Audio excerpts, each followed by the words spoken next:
Meus amados, temos estudado estes capítulos iniciais aqui do livro de Êxodo sobre a atmosfera espiritual dos últimos dias. Pretendo, se o Senhor permitir, gastar algumas reuniões com os irmãos, considerando de maneira especial o capítulo 12 de Êxodo. Esse capítulo trata da partida do povo de Israel do Egito, a saída deles. E este capítulo, ele tem um detalhe muito especial, porque aqui foi celebrada a Páscoa. E desejo chamar a atenção dos irmãos para os 7 primeiros versículos do capítulo 12. Ainda vamos continuar, se o Senhor permitir, estudando a sequência que vimos desde o capítulo 5. Estamos estudando o capítulo 6, e isso veremos nas quintas-feiras. Se o Senhor permitir, em algumas reuniões da mesa do Senhor, nós iremos considerar este capítulo 12 aqui. Então vamos aos textos. Falou o Senhor a Moisés e a Arão na terra do Egito: este mês ser-vos-á o principal dos meses. Para vós outros será o primeiro mês do ano. Falai a toda a congregação de Israel, dizendo: ao 10º dia deste mês, cada um tomará para si um cordeiro segundo as famílias de seus pais, um cordeiro para cada família. Mas se a família for pequena para um cordeiro, então ele e seu vizinho mais próximo tomarão um cordeiro apenas, segundo o número de pessoas, conforme o comer de cada um. Fareis a conta para o cordeiro. O animal será sem defeito, macho de 1 ano, o qual tomareis das ovelhas ou das cabras. E o guardareis até o 14º dia deste mês. E toda a congregação de Israel o imolará à tarde.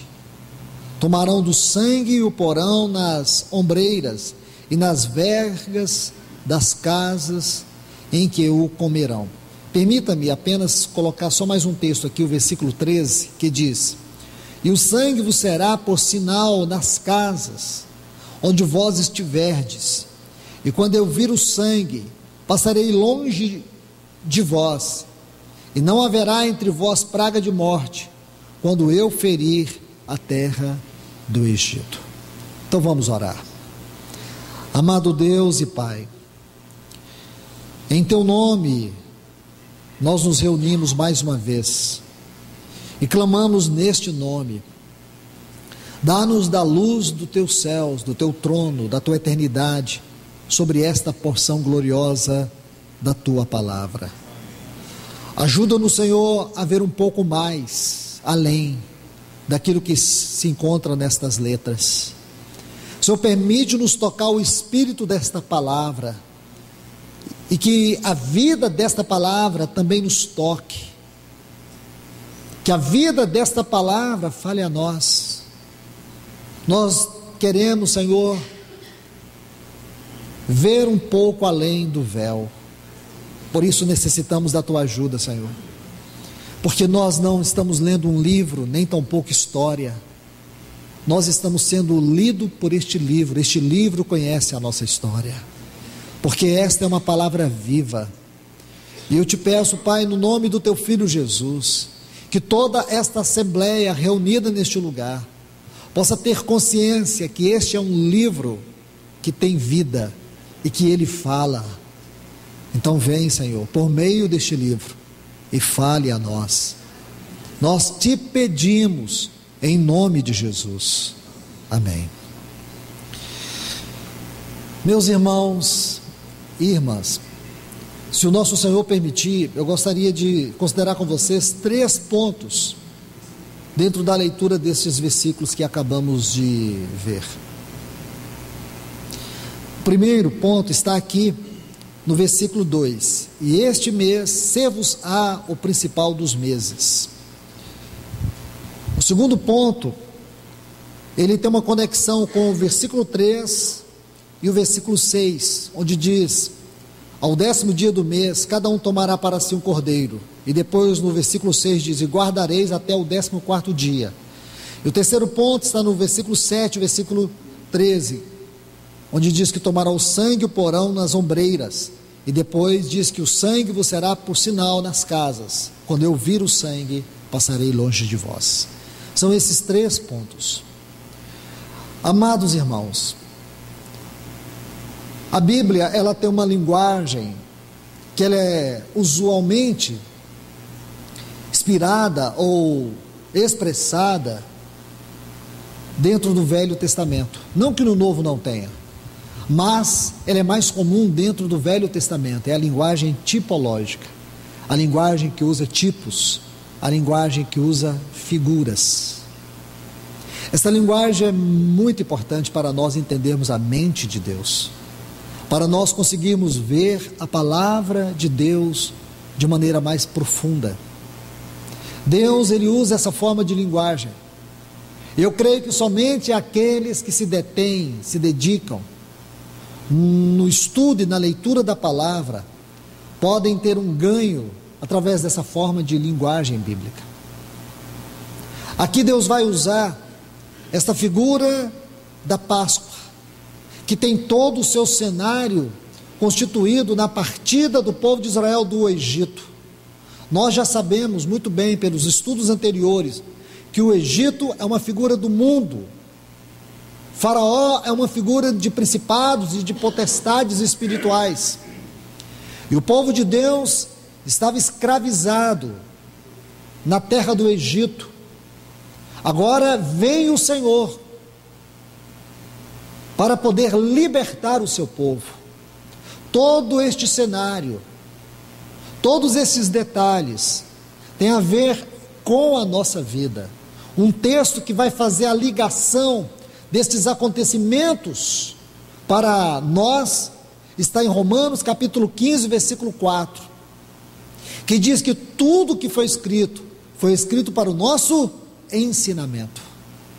Deus tinha um propósito a mais, Deus tinha um propósito além, quando Ele escreveu esta história, porque essa história não está apenas falando do povo de Israel, essa história falando do povo de Israel revela a nossa verdadeira história, porque um dia nós também estávamos escravizados no mundo, nós também estávamos subjugados por principados, por potestades, por dominadores deste mundo tenebroso, por hostes espirituais da maldade.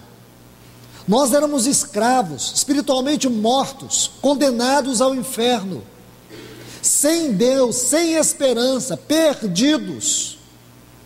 Mas um dia, Deus mesmo, Ele veio a nós. Não interessa como foi que este evangelho chegou a você, não interessa quem ele usou, o que interessa é que Ele mesmo, pessoalmente, providenciou todos os meios para esta salvação.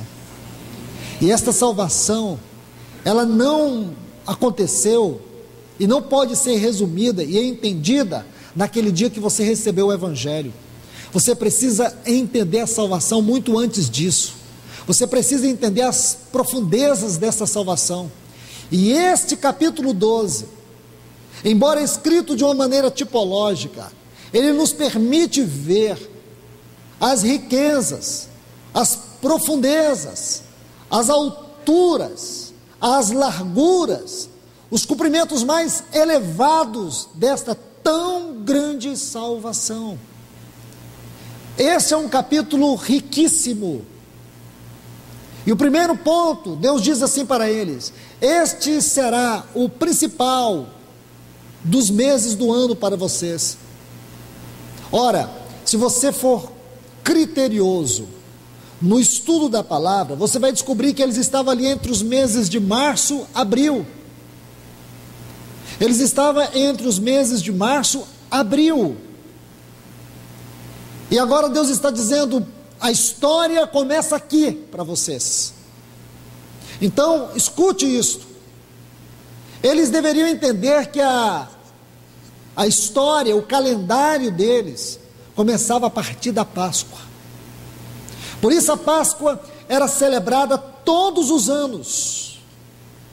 era a principal das festas, porque esta festa apontava para aquele dia glorioso, quando Deus os tirou da terra do Egito, e Deus julgou o Egito, Deus julgou o faraó, e Deus libertou o seu povo. A história deles começa quando o cordeiro morreu. Então veja isto, nós também, irmãos, da mesma forma, nós estávamos neste mundo vil, nós estávamos mortos, e Deus nos deu vida em Cristo Jesus, lá na cruz do Calvário. Quando Cristo morreu como Cordeiro de Deus, a vida de Deus veio a nós, a vida de Deus foi derramada para nós. E quando você agora converteu, nasceu de novo, você foi regenerado pela vida do Espírito e da palavra, você se tornou uma nova criatura, ali começou sua vida. O que quer dizer que ali começou nossa vida? Significa que tudo que aponta para o passado, todo o seu passado foi cancelado. Para Deus, Ele começa a ver sua vida a partir da morte de Cristo, a partir do dia em que esta salvação, este evangelho entra em você. Agora tudo é passado, tudo acabou. Deus não leva em conta, como está em Atos capítulo 17, quando Paulo pregava para os atenienses, ele diz assim: Deus não leva em conta o tempo da vossa ignorância. Irmãos, como Satanás aproveita da nossa ignorância para tentar lembrar dos nossos pecados passados. Quantas vezes pessoas são esmagadas, quantas pessoas vivem debaixo do estado de condenação, de culpa, porque eles não conseguem ver o perdão, a dimensão do perdão de Deus. Já converteram, receberam o Senhor, passaram pelas águas, mas Satanás traz as lembranças daquela vida velha, daquela vida indigna, imunda, dos pecados anteriormente cometidos. Quantas pessoas, mesmo cristãs, são escravas desses pensamentos? Pois eu quero te dizer, e o que está aqui na palavra de Deus, em 2 Coríntios, capítulo 5, versículo 17, diz que as coisas velhas já passaram e tudo se fez novo. Não há condenação para aqueles que estão em Cristo Jesus.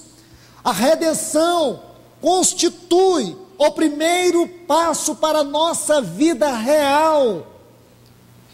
Sua vida é contada a partir do dia que você converteu. Sua vida natural agora ela tem um aspecto singular, ela tem o espiritual, ela tem a obra da cruz. Para o mundo, você tem muitas histórias, agora para Deus, você não tem mais aquelas histórias. Aquelas histórias Deus lançou no mar do esquecimento, e Ele não vai te cobrar e nem te culpar, porque você foi lavado pelo sangue do Cordeiro, e o sangue de Cristo Jesus, Ele limpou, Ele apagou diante de Deus todas as suas iniquidades. Nós precisamos conhecer este sangue, irmãos. A sensação que eu tenho, e que Deus me perdoe por isto, a sensação que eu tenho é que a igreja conhece pouco sobre este sangue. A igreja sabe muito pouco deste sangue.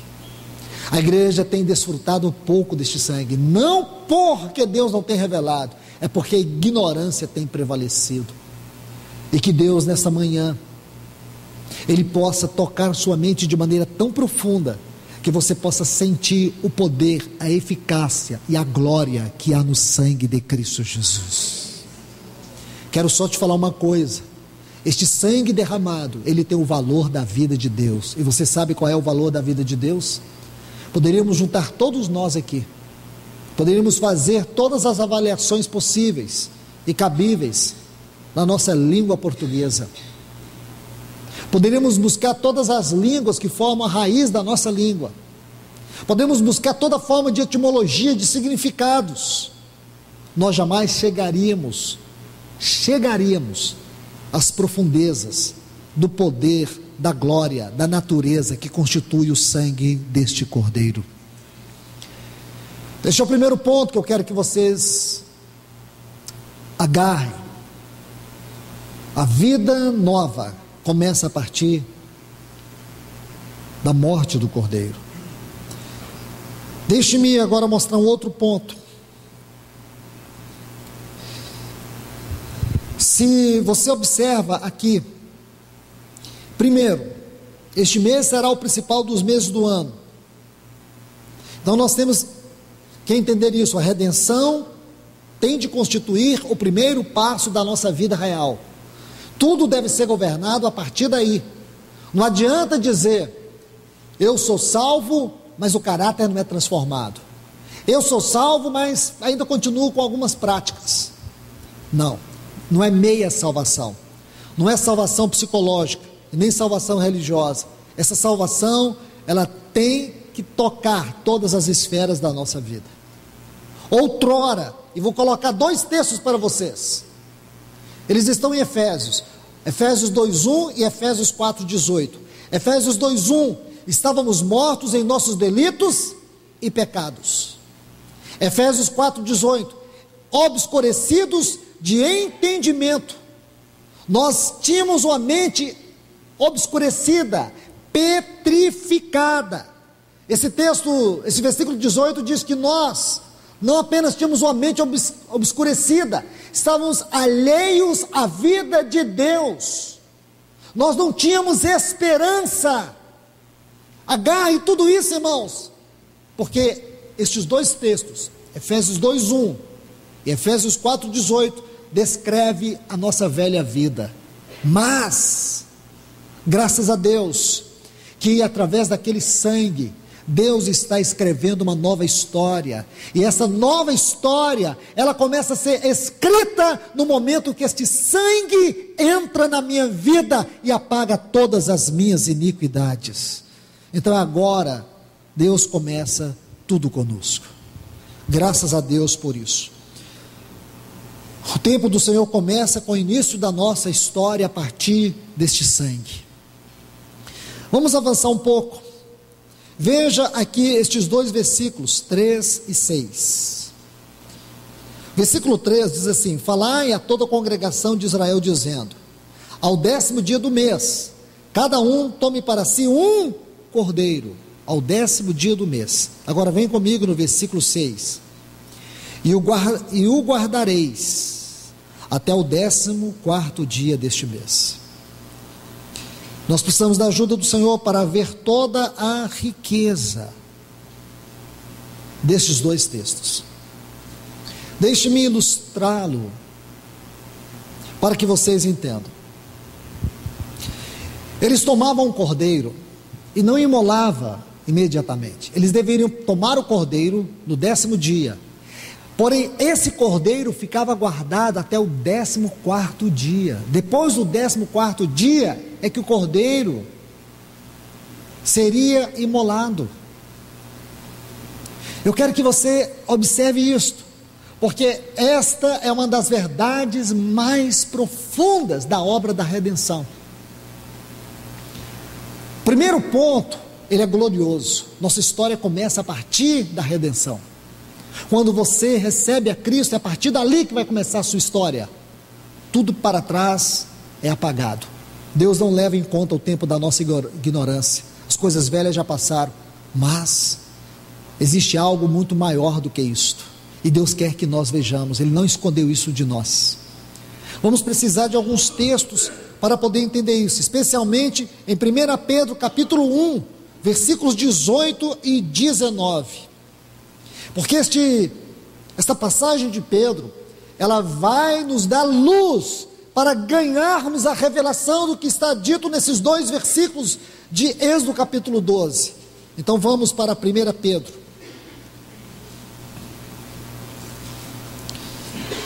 1 Pedro capítulo 1.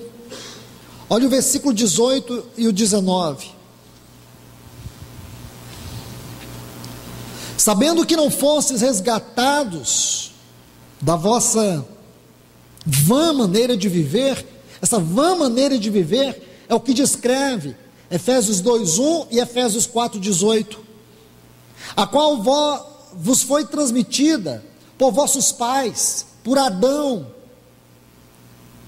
não com coisas corruptíveis como ouro e prata, mas com sangue precioso de Cristo, como de um cordeiro sem mácula e sem contaminação, já conhecido desde antes da fundação do mundo.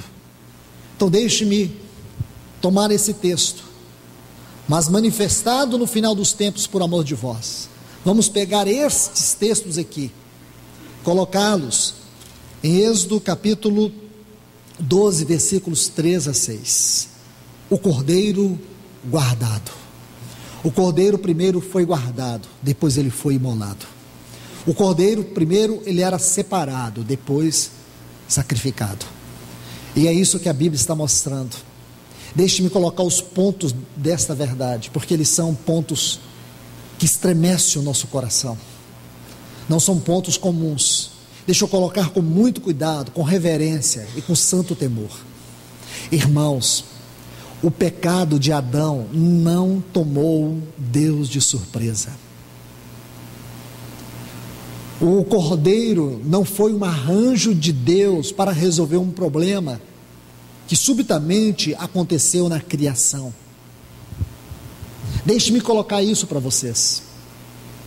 Deus não foi tomado de surpresa quando Adão e Eva comeram do fruto proibido e desobedeceram a Deus. Não. Posso até colocar aqui e ser mal interpretado por alguns, mas coloco com temor. Tudo isso foi um arranjo do supremo propósito de Deus. Isso só fez com que a glória de Deus, na sua infinita sabedoria, fosse enaltecida. Eu pergunto, a queda não foi uma derrota para Deus, mesmo que a sua santidade, a sua justiça, a sua glória fosse afrontada na queda do homem, Deus é maior do que o pecado, Deus é maior do que Satanás, a sua onisciência, a sua infinita sabedoria se exalta. E eu falo para vocês, onde o amor de Deus poderia ser conhecido de tal maneira?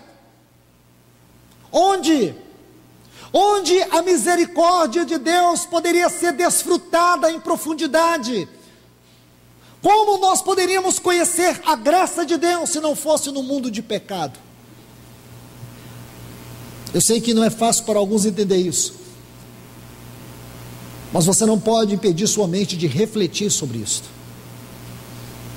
Paulo, ele sintetiza tudo isso em uma frase, em duas frases: onde abundou o pecado, superabundou a graça. Mas deixe-me colocar mais alguns pontos. Se você ler, apenas anote, 1 Coríntios, capítulo 5, o versículo 7, diz que Cristo é a nossa Páscoa. Cristo é a nossa Páscoa. Ele está dizendo aqui, vou parafrasear, que aquele cordeiro pascal que foi imolado lá no capítulo 12, ou neste capítulo 12 de Êxodo, faz referência a Cristo. Cristo é a nossa Páscoa. E a Páscoa, dentro de todo o seu contexto, não pode ser resumida apenas no sangue derramado. Nós temos que entrar para dentro da revelação deste sangue. Temos que entrar para dentro dos fundamentos desta Páscoa. E aqui está dizendo algo para nós, algo muito glorioso, mesmo com a rebelião de Lúcifer. Porque, irmãos, deixe-me colocar algo para vocês, com muito cuidado coloco isto, sobre a infinita sabedoria de Deus. Todos os privilégios, todas as glórias, todas as bênçãos da criação repousava sobre a obediência dos seres criados por Deus. Isto é, quando Deus não havia criado o homem, Deus já havia criado seres angelicais. E todas as bênçãos, todas as glórias, todos os privilégios destes seres criados repousavam na base, no fundamento da obediência. Mas quando você estuda a palavra de Deus, você vai ver que um dentre estes seres, Lúcifer, ele se rebelou, ele maculou, ele feriu toda a glória, todo o privilégio, os privilégios, todas as bênçãos da criação. Isso trouxe um impacto muito grande, isso trouxe uma perda muito grande. Você vê que a Bíblia diz assim em Gênesis capítulo 1, no princípio criou Deus os céus e a terra. A terra estava sem forma. O texto hebraico correto é: a terra, porém, se tornou sem forma e vazia, e havia trevas sobre a face do abismo. Estes textos iniciais de Gênesis, da Bíblia Sagrada, mostram para nós o que aconteceu lá naquela eternidade passada. E eu pergunto para vocês: será que essa tentativa de Lúcifer de corromper toda a criação não serviu como um caminho por onde Deus pode revelar seus gloriosos propósitos por meio da redenção? Digo para vocês, irmãos, nem mesmo a rebelião de Lúcifer e de um terço dos seres criados por Deus, nem mesmo toda esta rebelião tomou Deus de surpresa. A rebelião de Lúcifer não tomou Deus de surpresa. A desobediência de Adão não pegou Deus de surpresa. Havia um cordeiro encravado dentro de Deus. É isso que esse texto de Pedro diz. Antes havia um cordeiro nele. E você vai ver, irmãos, como a Bíblia Sagrada vai discorrendo sobre isso. Um cordeiro revelado, havia um cordeiro crucificado dentro de Deus. Havia um cordeiro imolado dentro de Deus. Esse cordeiro era o seu próprio filho. Vou mais longe um pouco. Deus quer nos revelar isto. Lembre-se quando Adão e Eva pecaram. A primeira coisa que eles fizeram, cozer folhas de figueira para poder se cobrir. Mas o que Deus fez? Deus os cobriu com uma pele de cordeiro.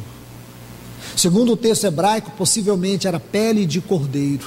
Deus sacrificou um cordeiro para cobrir a vergonha, a nudez de Adão e Eva. Vou ilustrar isso com outro ponto, para mostrar para vocês que havia um cordeiro em Deus, mesmo antes da rebelião de Lúcifer. Quando o filho pródigo, Lucas capítulo 15, ele deixou a casa do seu pai.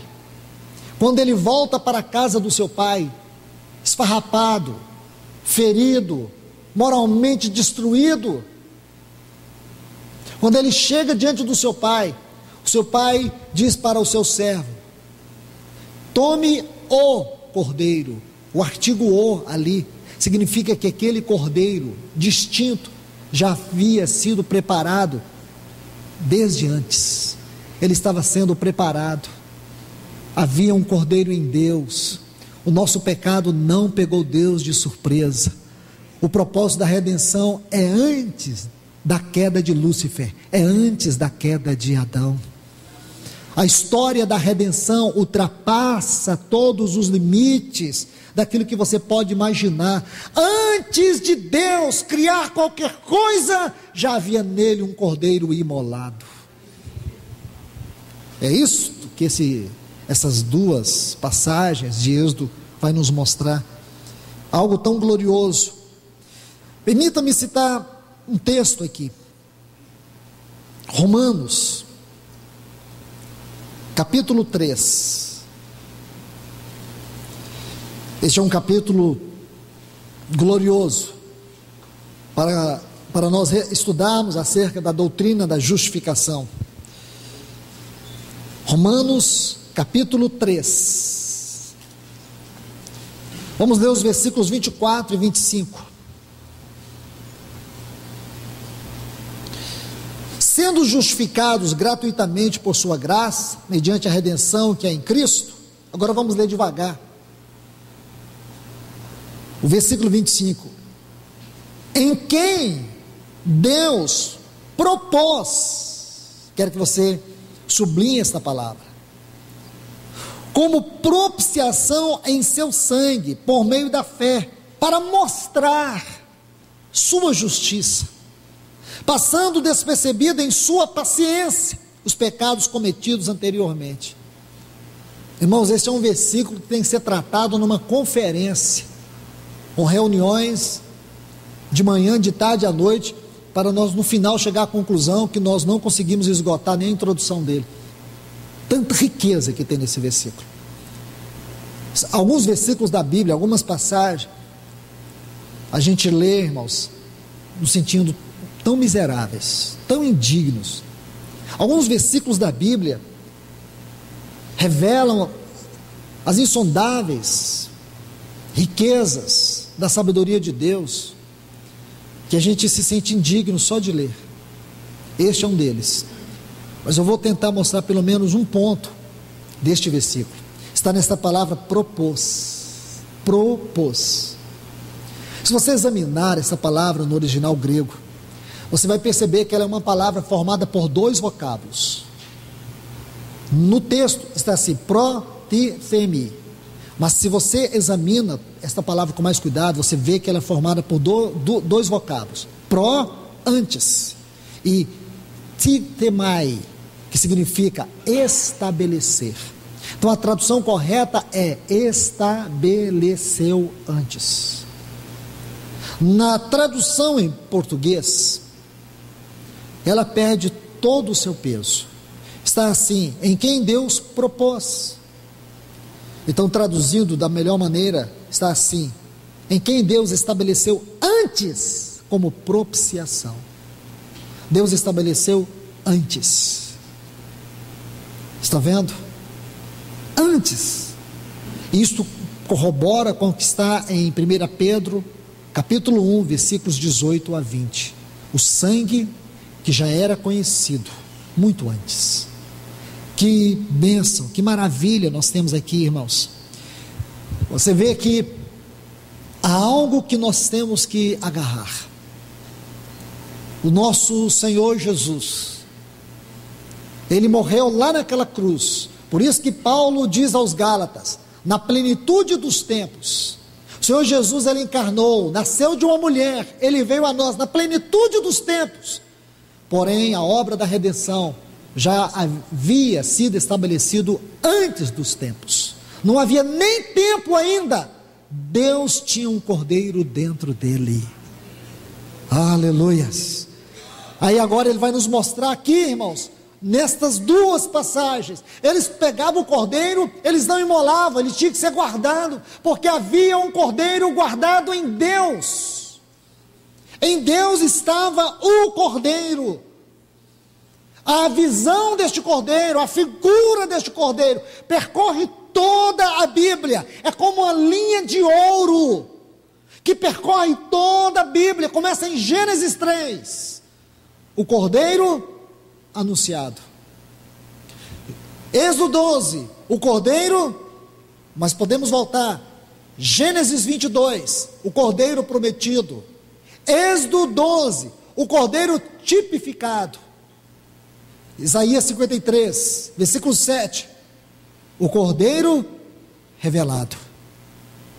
1 João capítulo 1, o cordeiro anunciado.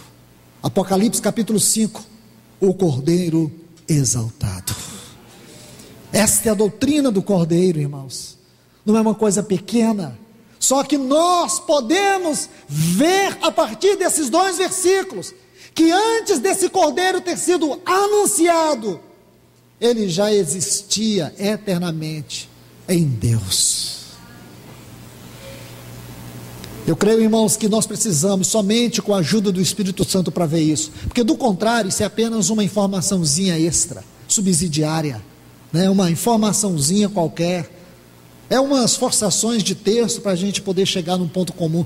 História, de forma alguma, essa é uma das mais profundas revelações da obra de Cristo Jesus. Essa é uma das grandiosas revelações da infinita sabedoria de Deus, do seu eterno e supremo propósito em seu Filho.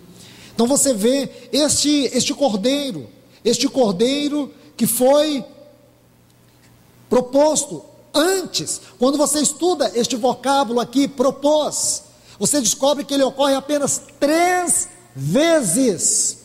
3 vezes em todo o Novo Testamento. Apenas 3 ocorrências. A primeira está aqui, em Romanos capítulo 1, versículo 13, quando Paulo está falando do seu desejo de ir visitar os irmãos em Roma. Então ele fala de um desejo anterior. E a última ocorrência está em Efésios, capítulo 1 e o versículo 9. Outro texto, que se você ganha da vida do Senhor na sua palavra, você não pode ler esse texto gastando apenas alguns segundos. Esse é um texto que você termina de ler e você fica assombrado. Esse é um texto que você lê e você fica profundamente tomado de espanto e temor, desvendando-nos o mistério da sua vontade.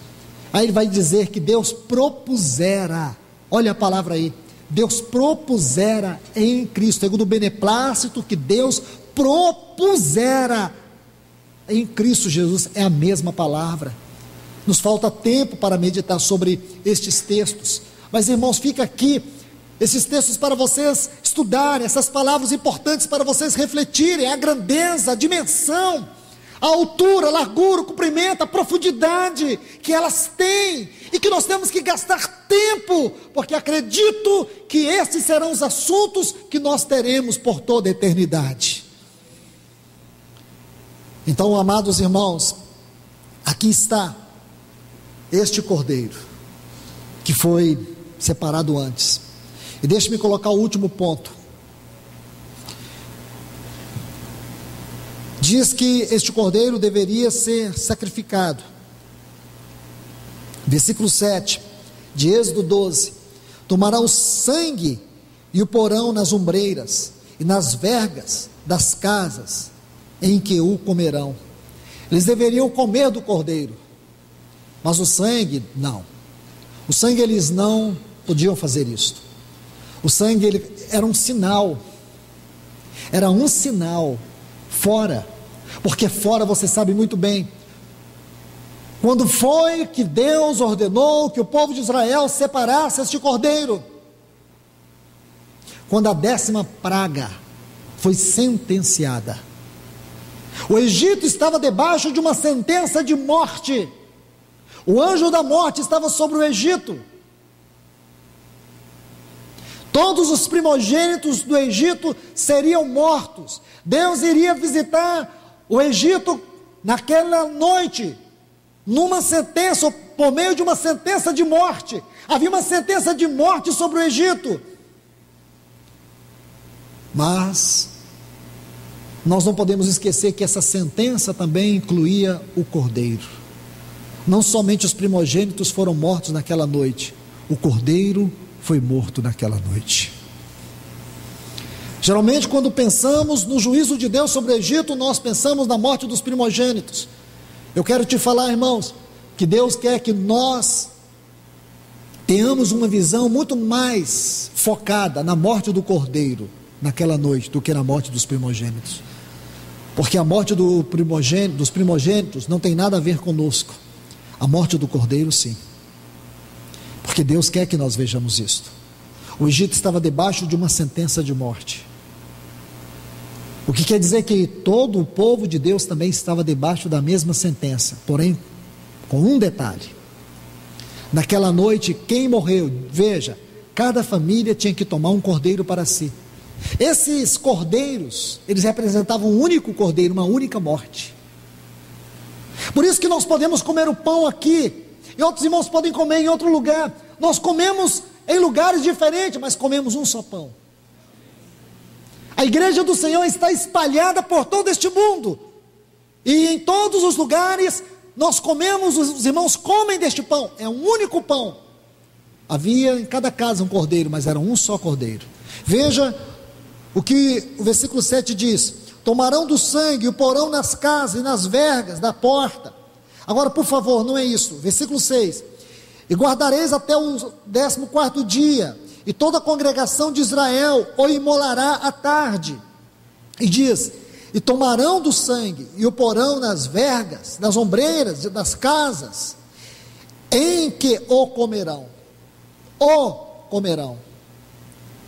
Eu quero que você entenda isto. Havia uma sentença de morte sobre todo o Egito, e o povo de Deus estava lá, exceto que, na casa de cada família de Israel, quem morreu foi o cordeiro. Foi o cordeiro que morreu. Na casa de Faraó, quem morreu não foi o cordeiro, foi o seu filho. Cada família em Israel não pôde celebrar, não pôde festejar, eles não puderam comer, eles só tinham que lamentar. O povo de Israel não, eles podiam comer em paz e em segurança. Por que que Israel estava em paz? Por causa do sangue na porta. O sangue é o fundamento da nossa paz. Irmãos, por que que nós temos paz? Por favor, tente ver a paz que te governa, a paz que você tem. O mundo não consegue entender, o mundo não consegue explicar. E por que que nós temos, irmãos? Por uma única e suprema razão, porque o sangue foi derramado em nosso favor. Entre eu e Deus, entre você e Deus, há um sangue como um sinal de eterna redenção. Nós bebemos deste sangue agora, o povo não pôde beber. Nós podemos beber. E por que que nós podemos beber o sangue? Israel não pôde beber o sangue. Porque naquele dia, em Lucas capítulo 22, o cordeiro mesmo, o cordeiro encarnado e não tipificado, porque aqui era sombra, lá era realidade. Êxodo 12, sombra. Lucas 22, a realidade. Naquele dia, a tipologia e a realidade se encontraram. Ali estava o cordeiro, e ali estava o pão e o vinho. E o cordeiro que seria imolado, este cordeiro que havia sido anunciado, tipificado, revelado, e agora estava ali diante deles, manifestado. Este mesmo cordeiro diz assim: tomai e bebei, isto é o meu sangue derramado em favor de vós. Ele não disse: isto é o sangue que eu derramarei, isto é o sangue derramado, porque dentro de Deus já havia um cordeiro imolado. Aquele sangue que eles estavam bebendo, embora não havia sido aquele vinho que eles estavam bebendo, que apontava para o sangue que seria derramado, ele estava diante de Deus, e o seu valor é eterno. Então ele diz: isto é o meu sangue, que foi derramado em favor de vós, isso é o meu sangue derramado em favor de vós. Agora eles podem beber, nós podemos beber, porque o sangue foi verdadeiramente derramado. Lá em João 13 diz que ele, tendo amado os seus, os amou até o fim. Ele derramou todo o seu sangue em nosso favor. Irmãos, isto tem que ser algo real para nós. O Egito estava sob sentença de morte, o povo de Israel estava sob a sentença de morte, porém a morte não teve poder sobre eles. E por que a morte não teve poder sobre o povo de Deus? Porque o sangue impediu que aquela sentença de morte viesse contra eles. Eles estavam debaixo, mas o sangue os cobriu. Isso tem que ser vida para nós, irmãos. Isso tem que ser vida para nós. O dia que nós banalizarmos as coisas sagradas, já estaremos vivendo a esfera mais profunda da apostasia. O dia que nós bebermos o sangue, o dia que nós comermos do pão, e nós não tocarmos a vida do Senhor, a morte do Senhor, a ressurreição do Senhor, a entronização do Senhor, nós estaremos vivendo o estado mais profundo da apostasia, da indiferença, da morte espiritual. Quando nós comemos, quando nós bebemos, isso tem que vir à tona. Um cristão que come e bebe e não discerne isso como o seu próprio juízo. Um cristão que come e bebe da mesa do Senhor, come a sua, sem discernir, está comendo a sua condenação, está bebendo a sua condenação. Pode cantar, pode adorar, faz o que você quiser, mas você está comendo e bebendo a sua condenação. Então, irmãos, eu peço a vocês, não façam isso. Quando comer, lembre-se disso. O Senhor te cobriu da condenação, Ele te cobriu da sentença da morte eterna. Não há condenação sobre sua vida, não há uma sentença de morte sobre a sua vida. O Cordeiro morreu no teu lugar, o Cordeiro se colocou entre você e Deus, entre você e a sentença de morte.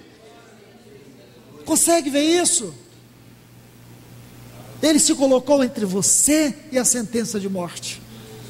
Houve uma sentença de morte sobre toda a terra do Egito, mas a morte não teve poder naquelas casas. E por que não teve? Porque o Cordeiro foi imolado naquela casa. Então entenda, há um Cordeiro imolado na tua vida. É o mesmo Cordeiro que esteve cravado no coração de Deus. E o anjo da morte não pôde tocar aquelas casas.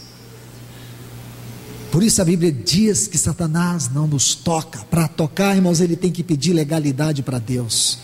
E se for para a glória de Deus, se for para o propósito de Deus, não é para o propósito de Satanás. Não é porque Satanás quer porque quer, ele não tem mais direito. Porque nós não apenas fomos cobertos pelo sangue, diz que nós fomos comprados pelo sangue.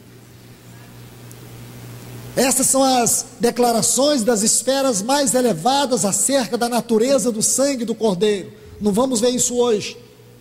Nós temos que ver ainda os degraus das revelações deste sangue. O assunto do sangue não é um assunto de uma reunião. Este assunto reivindica várias reuniões, porque tem degraus, tem esferas, tem profundidades deste sangue. E diz que nós fomos comprados. E diz que esse sangue estava lá de fora, porque quem tinha que ver o sangue era Deus. E o povo, eles tinham que ter fé no sangue. Você tem que ter fé nesse sangue. Você tem que crer na eficácia e no poder desse sangue. Nada poderia resolver o problema do nosso pecado. Nada que pudesse satisfazer a necessidade nossa e as exigências de Deus. Deus tinha suas exigências. E nós, as nossas necessidades. E o homem, as suas necessidades. Então aqui vem duas coisas que o sangue resolveu. O sangue resolveu o problema das exigências de Deus. A santidade de Deus estava ferida por causa da desobediência e do pecado no homem. A justiça de Deus tinha que ser satisfeita sem que a sua santidade fosse ferida. E o sangue resolveu todo o problema das exigências de Deus. E nós tínhamos uma necessidade profunda. Carecíamos de um arrependimento total. Carecíamos de um arrependimento que não apenas resolvesse o problema do nosso pecado. Porque a salvação, ela não existe apenas para resolver o problema do nosso pecado, mas para nos introduzir na filiação. É outro assunto das esferas elevadas do sangue. Nós não fomos apenas perdoados, muito mais do que perdoados. Nós fomos colocados numa posição de filhos. E a posição de filhos é uma posição que somente o unigênito filho mantinha. Agora ele não mantém como unigênito, e sim como primogênito, porque o sangue, ele nos conduziu. A obra dele foi tão grande que ele não apenas perdoou os nossos pecados, ele trouxe a natureza de Deus para dentro de nós. E por quê? Vou te dizer por quê. Isso está em Atos capítulo 20, versículo 28, diz que Deus nos comprou pelo seu próprio sangue. Não diz que Deus nos comprou pelo sangue do seu filho, não diz que Deus nos comprou pelo sangue de animais, diz que Deus nos comprou com o seu próprio sangue. O sangue da nossa redenção, o sangue que impediu a sentença de morte sobre nós, é o sangue de Deus, é o sangue divino, é o sangue eterno. Aquele sangue não foi conhecido no momento que Cristo foi derramado. O efeito e o poder desse sangue era conhecido antes dos tempos eternos. O assunto do sangue não é assunto que se resume à cruz. O assunto do sangue era um assunto que existia antes da eternidade, ou antes da criação, antes da queda de Lúcifer. O sangue já era conhecido, o seu efeito, o efeito do sangue. Irmãos, para estudar sobre isso, precisaríamos de muitos e muitos dias, só para estudar sobre o efeito eterno do sangue de Cristo Jesus. E nós deveríamos partir da eternidade passada para entender qual é a relação que existe desse sangue com a eternidade passada. Então você imagina qual é o sangue que está derramado sobre a minha e sobre a tua vida? É este sangue, este é o seu valor, este é o seu preço, esta é a sua eficácia. Então agora Deus nos comprou. Todo cristão que foi verdadeiramente comprado por este sangue, todo cristão que verdadeiramente foi lavado por este sangue, tem uma salvação eterna em Deus, e esta salvação não se perde jamais. Entenda isto. Para encerrar, deixe-me citar apenas um texto em Hebreus capítulo 11. Vamos ler desde o 27 para formar o quadro completo. Pela fé abandonou o Egito sem temer a fúria do rei. Hebreus 11, 27. Se manteve firme com quem vê aquele que é invisível. Eu gostaria que vocês guardassem esta frase. Se manteve firme, firme, como quem vê aquele que é invisível. Pela fé celebrou a Páscoa e a aspersão do sangue, para que o exterminador dos primogênitos não lhes tocasse. Está vendo aqui? Olha o que eles viram. Eles viram nessa celebração a aspersão do sangue. Então Satanás não podia lhes tocar. O anjo da morte não podia lhes tocar. Sabe por quê? Por causa do sangue derramado. Irmãos, eu gostaria de encorajar todos vocês nessa noite a celebrar um culto de adoração ao Senhor por causa do sangue derramado. Agora nós não temos o sangue tipificado, nós podemos dizer, temos o sangue derramado, e esse sangue nos atingiu. Há em nós o sangue derramado. Em nós não há uma sentença de morte, em nós há uma sentença de vida, e a sentença de vida é marcada pelo sangue de Cristo Jesus em nós. Que Deus nos ajude a ver isso, irmãos. Dentro eles estavam comendo. Dentro eles estavam comendo. Veja isto. Só para concluir, fechar de vez por hoje. Êxodo 5:1 está assim: depois foram Moisés e Arão, Êxodo capítulo 5, versículo 1, diante de Faraó e lhe disseram: assim diz o Senhor Deus de Israel, deixa aí meu povo. Agora quero que você veja, para que me celebre festa no deserto. Olha esta frase, para que me celebre festa no deserto. Deus queria que o seu povo fizesse uma festa no deserto. E eu te pergunto, que festa é esta? O que marcaria essa festa? Qual seria a revelação de Deus nessa festa? Como que eles poderiam ser marcados nessa festa? Qual seria a natureza, o caráter dessa festa? A nuvem? Não, tinha que ser algo maior do que a nuvem. Tinha que ser algo que pudesse falar da natureza, do ser de Deus, do amor de Deus, da graça de Deus, da misericórdia de Deus, porque esses são os fundamentos da revelação do ser de Deus, seu amor, sua graça e misericórdia. A passagem pelo Mar Vermelho também não. Isso nós chamamos de provisões.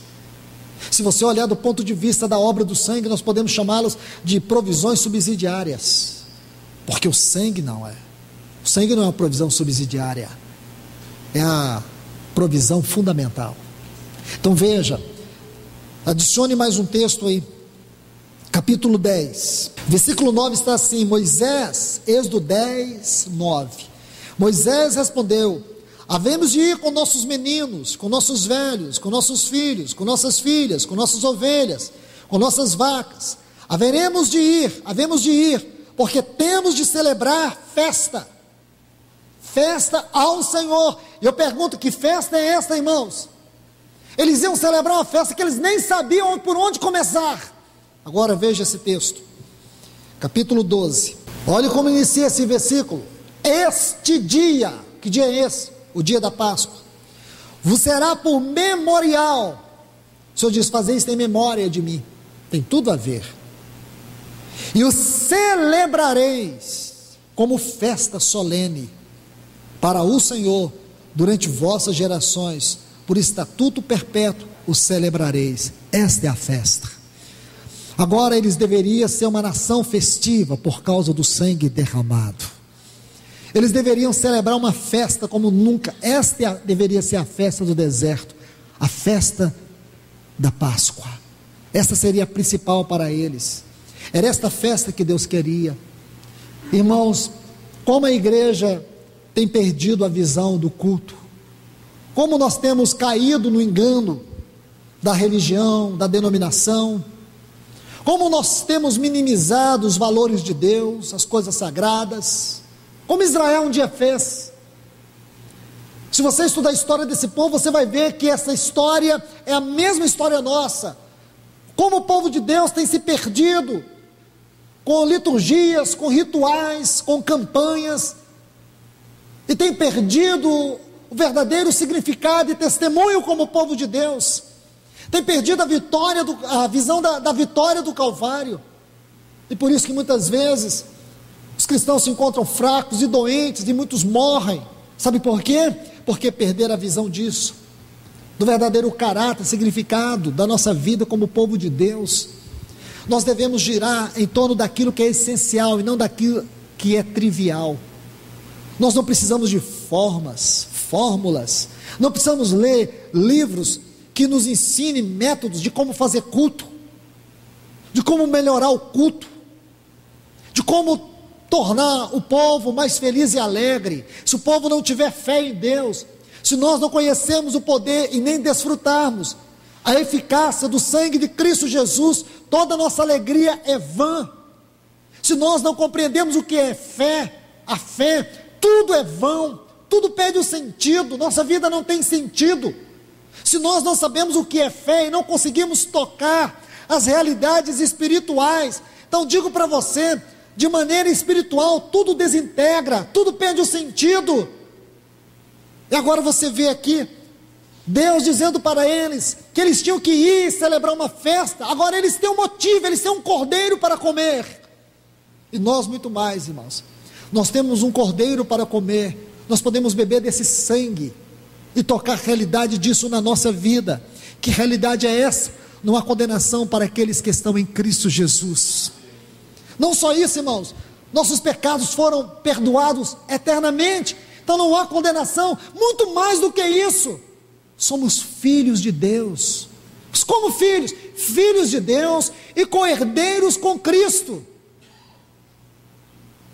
João diz assim, amados, nós somos filhos de Deus, porém, ainda, está aqui, ainda, não se manifestou aquilo que haveremos de ser. Por quê? Porque estamos nesse corpo, nessa carne, mas um dia, esse corpo vai se tornar um corpo incorruptível, e a morte não terá poder sobre esse corpo, e aí sim, irmãos, nós haveremos de vê-lo como Ele é, e com Ele viveremos eternamente. Nós seremos a sua cidade, nós seremos a sua noiva, nós seremos o seu templo, nós seremos os seus filhos, nós seremos a sua esposa eterna, nós seremos tudo para Ele, e Ele será tudo para nós. Onde essa história começa? Este será o primeiro mês do ano, começa ali, irmãos. A história começa ali. A história começou no dia que esse sangue entrou na nossa vida e perdoou todos os nossos pecados e escreveu o nosso nome no livro de Deus. Que Deus nos abençoe com a sua palavra. Pai, nós te agradecemos, nós te louvamos, nós te bendizemos. Obrigado por mais uma manhã, onde nós podemos ouvir tua voz. Grande pastor, conduza-nos a ti mesmo. Leva-nos a ti mesmo, leva-nos ao teu lugar santíssimo, leva-nos a experimentar desse sangue, a experimentar da tua carne, da tua vida, porque quem come de ti se alimenta. E hoje nós estamos sendo alimentados por ti. Obrigado, Senhor. Te bendizemos, Senhor. Leva-nos, Espírito Santo, a tocar a realidade deste sangue, deste cálice e deste pão nesta manhã. Nós te imploramos no nome de Jesus. Amém.